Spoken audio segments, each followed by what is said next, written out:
In hypnotherapy, we often use visualization to help clients manifest change. Do you think the frequency of a thought intensifies when paired with vivid imagery? Let's find out.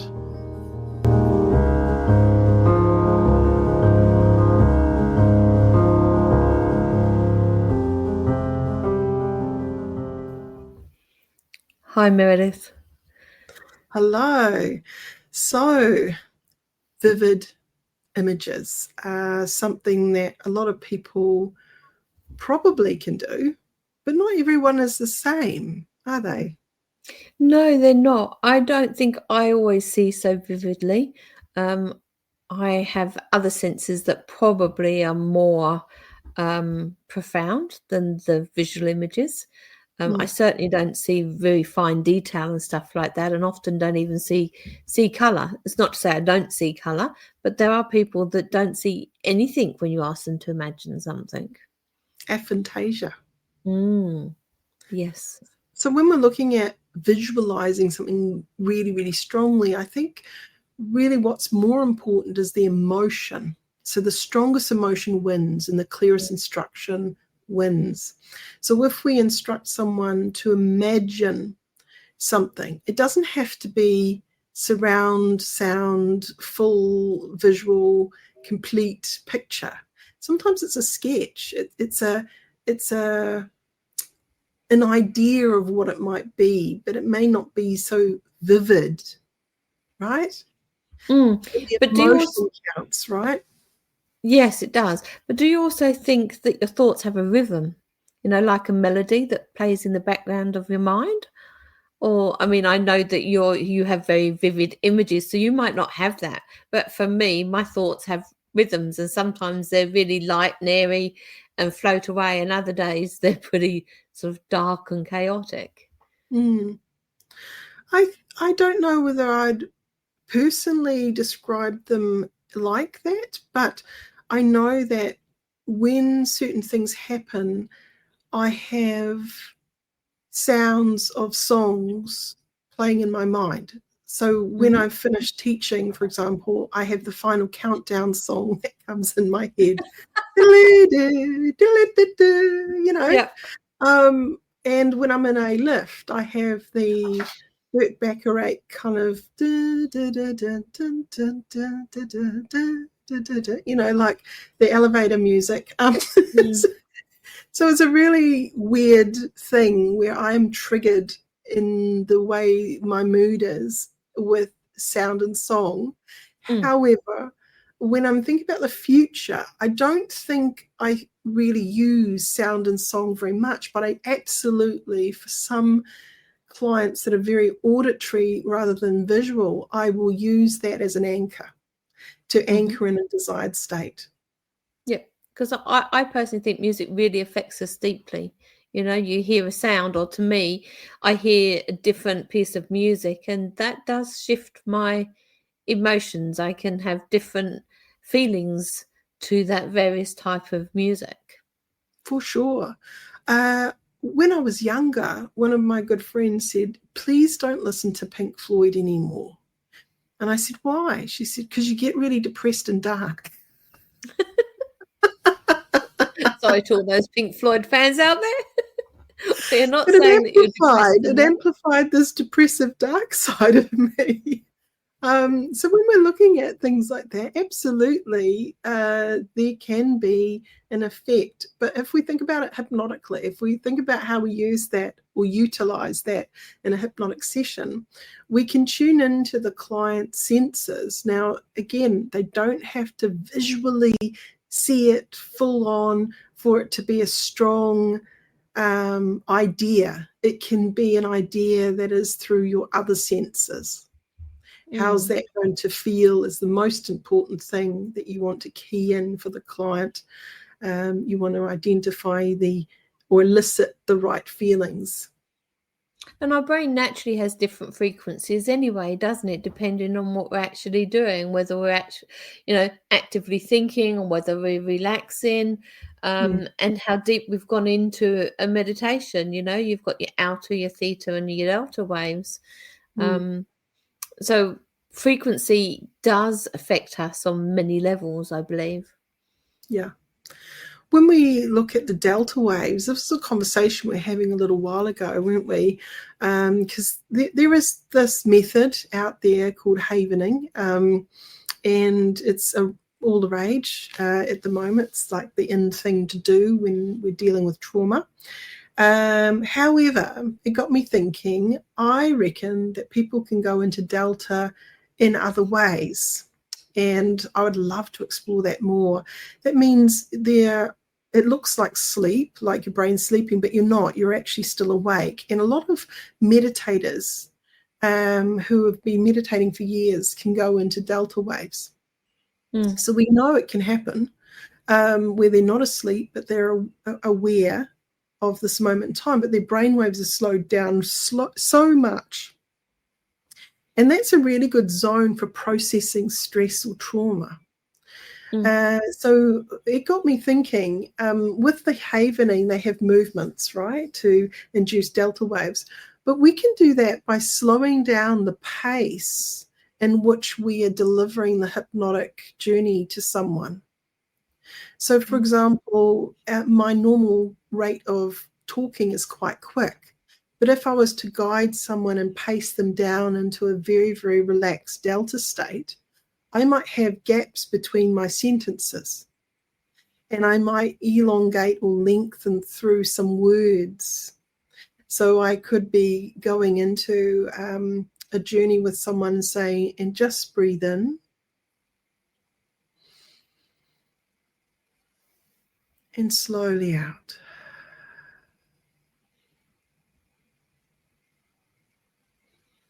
And the slower you breathe, the calmer you are. Right? So we can really begin to build into the structure of the timing and delivery of our hypnosis journey to that client to induce delta waves. Yeah, there are also breathing techniques, so we can use that too. Sorry to interrupt you. That's okay. Yep, no, that's fine. Yeah, did you want to go on with your breathing techniques? No. As well? I was just going to say, and I think we go naturally into delta more often than we actually realize. I when we sort of drift off somewhere for a little while and life just carries on, and the next thing we think, oh, where did the time go? What's happened? And stuff like that. But we don't consciously realize that we're actually changing our brainwave frequency unless you're in the field where you would be picking those sort of things up. It's just a natural process quite often for us. Well, I was looking into those monitors that you can buy to work out what's happening with your brain activity. And it would be really neat to be able to pop that on clients and just observe what's going on in that hypnotic journey.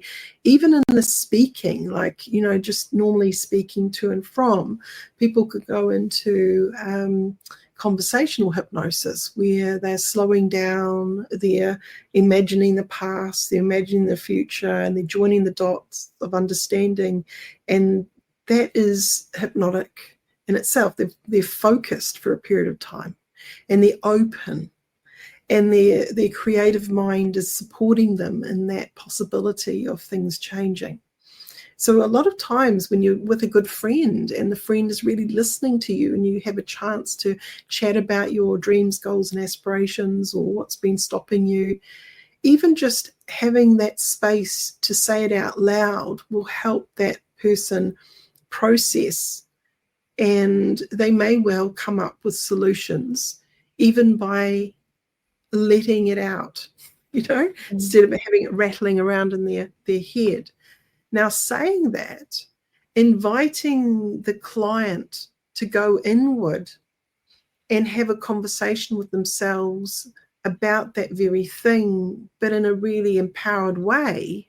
So you're inviting an intention of empowerment. that's what we do as hypnotherapists. We really support that client to change the frequency, the positive frequency of thinking, in a very relaxed state of mind, whether in alpha, theta, and potentially delta states where they're more open to suggestion. Yeah. What are your thoughts about using sound as well to help with the hypnosis to change that mind's melody? Yeah. You just anchored or triggered a memory of mine, and I called it the light sound machine. So if we are playing sound from the one side to the other, to the other, to the other in a certain rhythm, we can actually produce delta waves. Now, some music can have that same kind of effect on the brain as well. So I think Beethoven, and there are certain classical pieces that can really induce states where people can learn more efficiently and things like that when they're listening to it. They say, don't they, for study, you should listen to classical music because it's better. And I know, like with, it's slightly going off track, but not really, like people with ADHD, if they listen to those bilingual beats as well, that can really soothe the mind. Yeah. So white noise as well, brown noise, pink noise. There are sound effects that can help soothe the brain and help the brain focus more efficiently. So I had a client the other day, actually. I said, listen to this and tell me what you feel. And immediately they went, whoa, that's interesting. And they'd never had that experience to listen to the sort of frequency of noise, of sound, and it just calmed them. Yeah, they had ADHD. Yeah. I think if someone has the ability to visualize success, they're more likely to be successful. So, that frequency of imagining vividly in their mind success definitely increases one's ability to be successful. But coming back to what I was saying at the beginning is no one has to exactly visualize completely, cleanly and clearly. They just need to have an element of emotion and a sketch of, or an idea of sorts of what that's going to be, that future. And for some people who have aphantasia, who cannot visualize, they can definitely key into the excitement that they're going to feel as they're successful on the golf field, and or doing something that they really want to achieve. I often, in that way, if people can't imagine what it is going to be to whatever they're actually trying to imagine to be, get them to find a hero or somebody that, a mentor that they can work like alongside with, and imagine stepping into their shoes and what would it feel like when they were there going to hit, raise the golf club to hit that ball. How would it feel? What would it sound like? What would it look like? And get them to build that imagery up that way, because sometimes people doing it as a third person find that easier to do. A level of detachment and observation can certainly help a person to assimilate an idea, but even imagining that person in their mind's eye may not actually be that vivid either, but that's not going to equate to a positive outcome. So you don't have to be an expert visualizer to have an amazing outcome and increase that hypnotic suggestion. That it is about that readiness for change in you. And when I'm guiding a client who is chosen to spend some time working on themselves, they have that vested interest that they want to change something. So it's my duty as a hypnotherapist is to help them through that process, whatever it takes. And sometimes it's that visual idea of success and getting them to explore. If you could imagine yourself in the future being successful in that space, what would that look like? And getting them to start talking about it pre-hypnosis they're actually still going into conversational hypnosis. They're starting to visualize that or imagine that in their mind's eye, even when they're talking about it to you casually. Now, when we get into the more formal part of the session, this is where we can gather their thoughts and ideas, and we can echo it back to them. It's lifting the vibration, isn't it? Lifting their frequency. The frequency of belief. You know, if someone's getting excited and they're feeling like, yes, I can do this, their frequency is going to change. They're going to feel more uplifted and ready to go. They're buzzing. They're really excited. Actually, just reminded me of a client I had earlier today.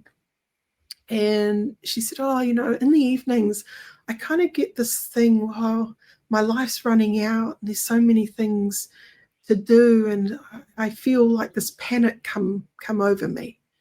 And I said, well, what if we could reframe that and look at that as an opportunity to take action rather than sitting in that discomfort? Maybe that's positive stress. Maybe that's your internal alarm system saying, hey, you've got stuff to do, let's go plan it.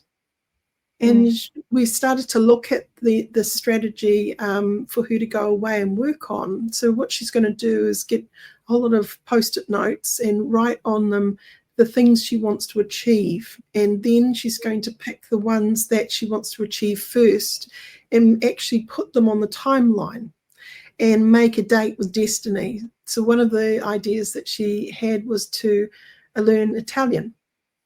And so I said, what happens if you, every night, when you would normally start to worry about that idea of not having enough time to do all those things, that you allocated that time to learn Italian? And you're going to visualization as well. Just brought me back to the thoughts of what we've used on the retreats and all that lot, is creating a dream board. So you can go through the magazines and all that lot, and you can cut out pictures that resonate with you for the dreams and goals that you actually want to aspire to, and use that as another way of using your imagination. You look at it every day. Absolutely, and that's a visual cue. This particular client is an aphantasia client, so she cannot visualize anything.